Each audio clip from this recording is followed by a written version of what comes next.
Aujourd'hui c'est le Rose Show avec l'interview toilette et j'accueille Kenza de la revue de Kenza. Donc moi j'avais quelques questions par rapport à ton blog parce que je le suis depuis hyper longtemps, je crois que je suis une de tes plus grosses fans, je crois que j'avais suivi ta première apparition télé. Et je voulais savoir en fait ce que tu faisais avant de commencer ton blog, genre vraiment tes études, des trucs. Alors, en fait j'ai un parcours assez atypique dans le sens où là j'ai 27 ans, donc j'ai passé mon bac à 18-19 ans. Ouais.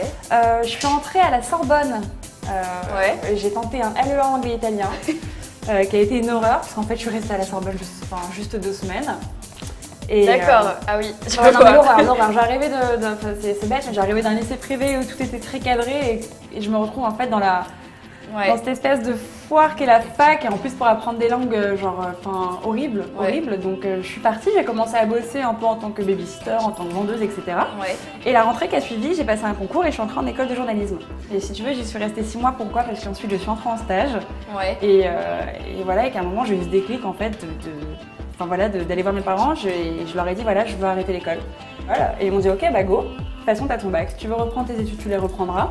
Et donc j'ai arrêté, j'ai commencé à faire des stages, et des stages donc dans des magazines de mode, des stages dans la production de photos, avec des agents photo, ma mère est agent photo aussi. Ouais. J'ai commencé à piger pour des magazines de mode, à faire du stylisme pour des... Tu vois en fait, c'est juste tu rencontres des gens au fur et à mesure, et puis un jour tu crées ton blog, tout bêtement. Et là ça fait combien de temps du coup que tu fais ton blog et toute cette aventure en fait, qui est incroyable? Là ça fait, moi je dis que c'est une jolie histoire, tu dis aventure, moi je dis une jolie histoire parce que j'ai l'impression que c'est un truc qui peut s'éteindre à un moment en fait, qui va s'éteindre d'ailleurs. Ça fait 5 ans, bientôt 6 ans, donc tu vois en 2008, on est en 2014, ouais c'est pas mal et ça passe super vite donc c'est super flippant. En gros mon blog a clairement changé ma vie, a changé mon rythme de vie, a changé les objectifs que je m'étais fixés. Je me suis fait prendre dans une espèce de spirale à laquelle je m'attendais pas mais qui est hyper agréable. Enfin, tu vois, il y a des avantages aussi bien sûr, mais enfin voilà, je me retrouve en fait à faire de ma passion un métier, à vivre de ce métier. Et ouais, aujourd'hui je gagne ma vie grâce à mon blog et voilà, t'as des occasions de voyager et tout, des choses que tu n'aurais pas espérées de base quoi. Je rencontre beaucoup de gens et ça je pense que c'est, voilà, certes je suis bien née, certes mes parents ont des milieux, travaillent dans des milieux sympas etc. Mais voilà, j'ai réussi de toi-même en fait. J'ai vu m'accomplir toute seule. Oui, donc on a beaucoup parlé des avantages de ton blog, mais je suppose qu'il y a des inconvénients. Que moi, tu vois, j'ai une chaîne YouTube et je sais qu'il y a plein de trucs qui m'énervent tout le temps. Et je suppose que sur un blog, c'est pareil parce qu'on s'expose. Donc toi, ça se passe comment? C'est quoi les différences avec YouTube que tu as peut-être déjà pu voir avec Baptiste, avec tout ça, donc dis-moi. Nous, la différence avec vous déjà, c'est qu'on n'a pas les pouces verts ou les pouces rouges. C'est clair. Voilà, c'est-à-dire que vous déjà, vous avez un premier impact direct sur ce que vous venez de fournir, bien ou pas bien, tu vois. Nous, c'est sous forme de commentaires. T'as des commentaires très sympas, mais t'as des commentaires très compliqués. Donc ce qui m'énervait en fait surtout, c'était qu'on puisse s'attaquer à mon entourage. Je sais pas si vous avez ça. Ouais, beaucoup, parce que moi du coup sur mon blog, je mettais aussi pas mal ma famille en avant, pas mal en avant ma vie, mon univers, mes amis, etc. Et ça me rendait hystérique en fait de pas, d'avoir affaire à des gens qui clashaient clairement en fait les gens de mon entourage, alors qu'ils n'avaient rien à voir et qu'ils n'avaient pas le moyen de se défendre. Après, il y a aussi des situations très cocasses qui me sont arrivées grâce au blog. Tu veux du gros gossip ou pas? Du gossip. Ok. Alors, tu reçois des mails, par exemple, de nanas qui te disent bah voilà, j'ai vu ton mec à tel endroit ou à tel endroit avec telle nana.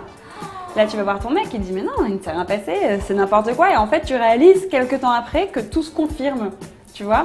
Donc, si tu veux, je vais pas rentrer dans trop de détails, peut-être en off plus tard entre nous, mais j'ai pu réaliser 2-3 choses sur des situations qui me sont arrivées que je n'aurais pas forcément réalisé si j'avais pas eu mon blog. Et donc du coup je vais te parler mode parce que moi je suis plus beauté que mode, tu vois. Et donc mode c'est quoi, on va dire ton top 3 des basiques à avoir forcément dans ton dressing, les trucs qui te sauvent la vie quand tu pars en week-end chez tes potes, voilà, le truc que tu prends forcément quoi. Donc un jean. Ouais, un jean. Tu vois, alors après peu importe la marque, ton jean il vieillit, c'est comme le bon vin, tu l'as avec toi.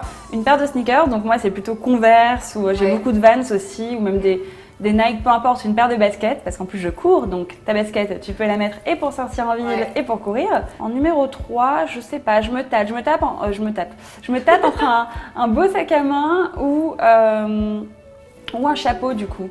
Et donc dernière question, tout à l'heure tu m'as dit que tu savais que ça allait pas être éternel ton blog, donc du coup pourquoi et qu'est-ce que tu comptes faire après? Mon blog, je pense qu'il ne va pas durer éternellement. Pourquoi?